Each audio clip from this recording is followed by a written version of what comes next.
what I find interesting is that you've been doing this, for 40 years, right? Community organizing. Yeah. And all of a sudden in 2008, community organizing is a thing. Yeah. In the election, right? I mean, most people don't even know what it is. Yeah. And then all of a sudden it's this big thing.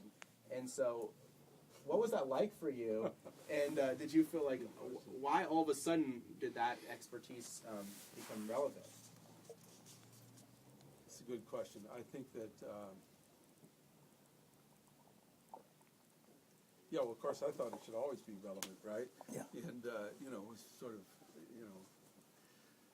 I don't know, I guess sometimes you sort of wait for the loop to come back around. But, no, I think a lot of it had to do with the new generation, with your generation coming into politics. And because I know what got me involved in Dean in 2004 was really the involvement of my students. Yeah. And because there was a whole core of young people up there in New Hampshire involved. And Karen Hicks, as you know, sort of community well, she had a background in organizing and advocacy work, saw the potential, she saw that the traditional, what had become a traditional way of doing field organizing, which was really paid canvassing. I mean, it was basically, instead of sending, and let me back up for a second. In the big picture, what's been happening with our electoral process over the last 40 years has been a steady move toward marketing and becoming more and more of an advertising game, and treating voters as data points and messaging and all that sort of stuff. So it's been a withdrawal from the whole relational movement building, interactive dimension of political mobilization. And so one form of that was like paying people to run around and canvass people, calling it organizing, but in reality it's just doing like you would do over the phone or direct mail.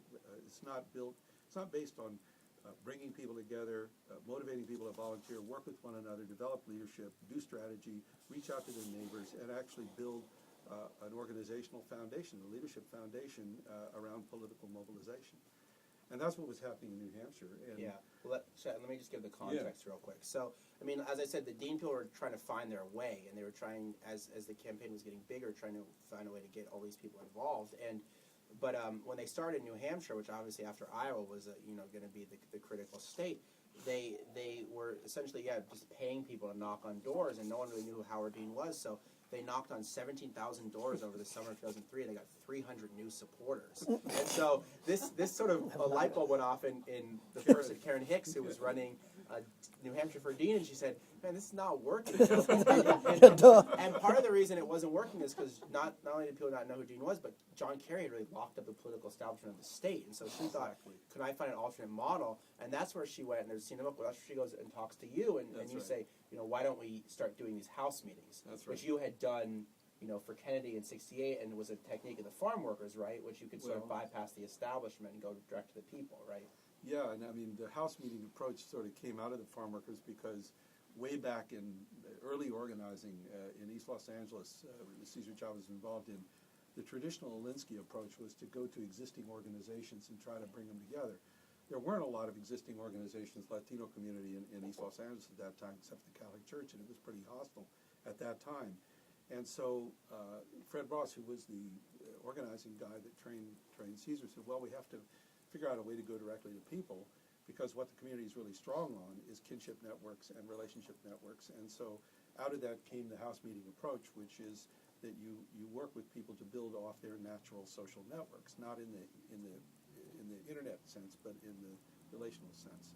Basically, it's a Tupperware approach. I mean, basically, you recruit somebody, and then they bring their friends, and then you go there, and then they hold their own meetings, and pretty soon, if you focus and do it with discipline and real craft, it becomes like a process of geometric explosion. And what I say in the book is it's like a Tupperware party, but with the intensity of like a church or revival service. Yes. What evangelical Tupperwareism. Yeah, and it created, in a sense, a social network, pre-Facebook, where, face-to-face people are spreading it out. And I think Marshall was really interesting. I think this is another Roots for Obama. I just want to read something you said. You say, organizing is not about marketing an idea as a cause or a service to customers. It is about entering into relationships with one's fellow citizens. And a corollary to that was just the fact that all these young organizers, some of whom took Marshall's class at Harvard, came up, and they had to think differently because, as Marshall said, they'd been told, well, organizers have no personality, and what you do is just carry the message of the candidate. I was saying the opposite. No, you draw on your own experience, you establish relationships. So, in a sense, everyone was taking ownership of the campaign, and they were building leadership. And then when people started to know who Dean was, you were able to rapidly build the campaign, right, because of that base. Well, Karen sort of saw the problem because the other problem, not only were they got 300 supporters, but also all the young people doing this work were burning out because they were just being treated as cogs, as automatons, just go around and deliver messages. And so we had this one training session, workshop, all day in a yurt near Durham. It was the hottest yurt. I mean, it was awful. It was so hot, but all the organizers were packed in there, and we took them through the basics of how to tell your story and form relationships and strategize and action.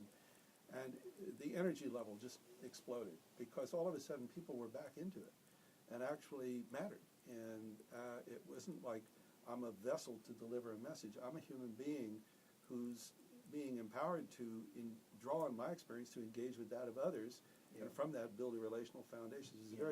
So that's when then we decided we would try this house meeting approach in New